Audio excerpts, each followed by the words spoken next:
Well, as I was saying, I started working in that industry of whole wheat breads.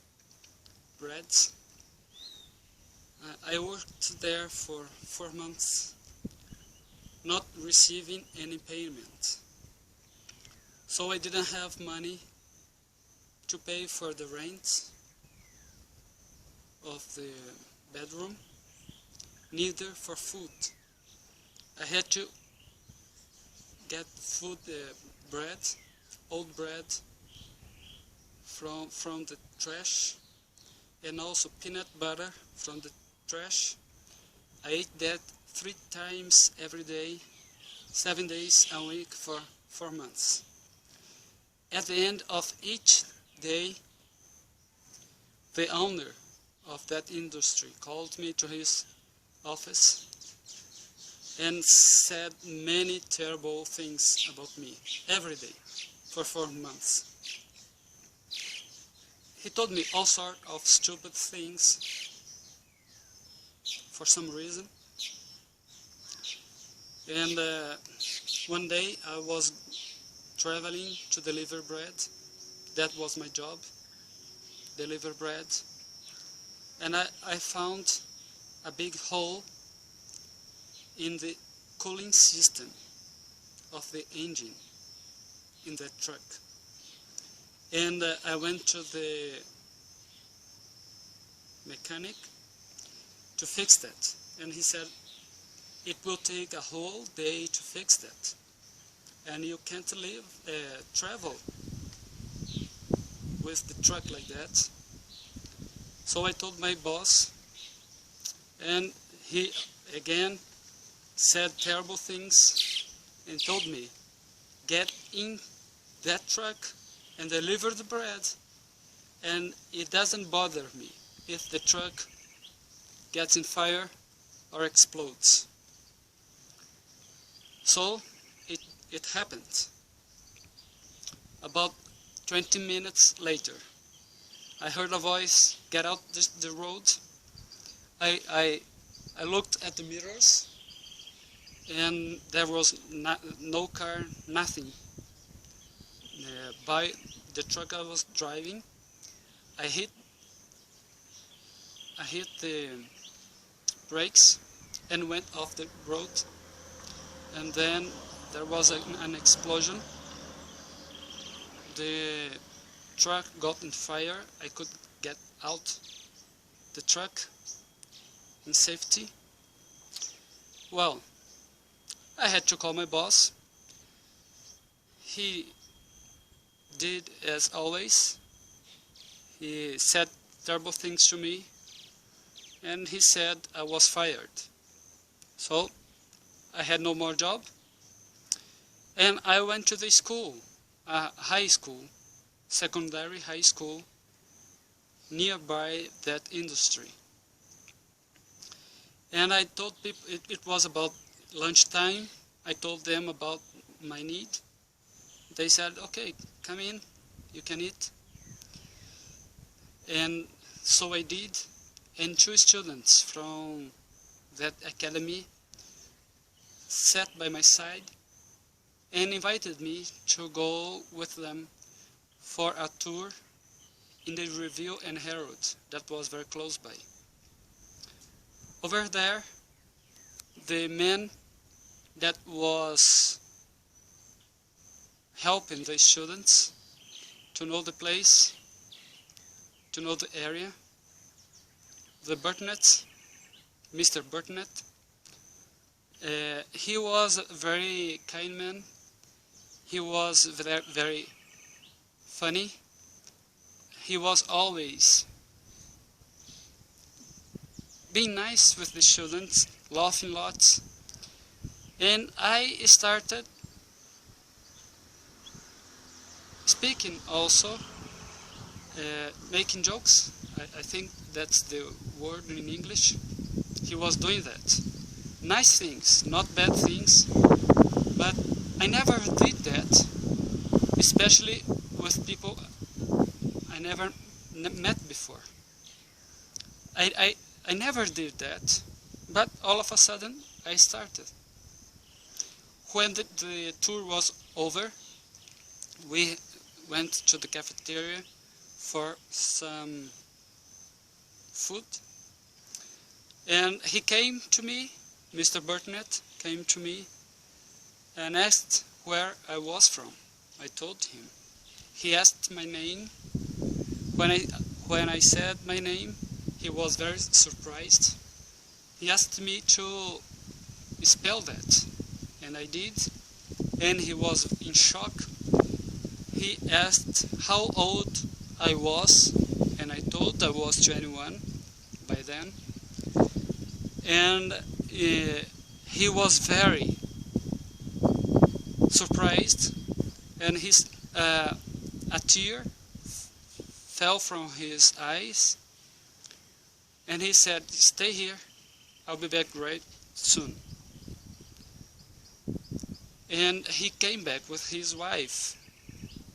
He asked my name, he asked me to spell my name and to tell his wife my age and when I was born. She also started crying.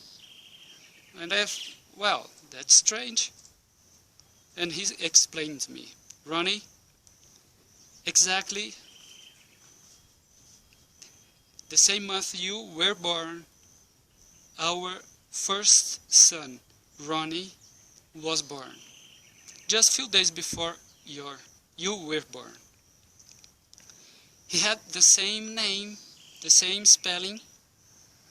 He just was born a few days ahead of you, and he died a few weeks later. So, to meet you here, for us, means much for us. So, we want to take you home. We will get your things, we'll pay for the renting, and you will live with us." Well, friends, something was happening. You see, I grew up with a great urgency, need for working for the Lord. I had so many doubts, so many things in my mind. I lived in depression, anxiety, deep anxiety. The world was horrible to me because people said so many things they didn't stand for. They didn't live what they believed. And it was terrible for me. I felt as I had two natures. I didn't know if I was a chicken with an eagle's wings or an eagle with a chicken's heart. And everybody telling me you should become a pastor, but I didn't know God. Despite the fact I never saw myself as a bad Christian. When I compared my life with others, well, I thought I was in better condition because I wasn't so terrible, let's say, not according to my judgment. I was not so terrible as so many others. So I felt it was I was fine, but I lacked to find God personally, to meet Him personally, know Him personally. And that did happen after I was sincere and told Him, I want to know Him, you. I want to know you. And once I know you, I will dedicate my life to you completely. During those 4 months that happened,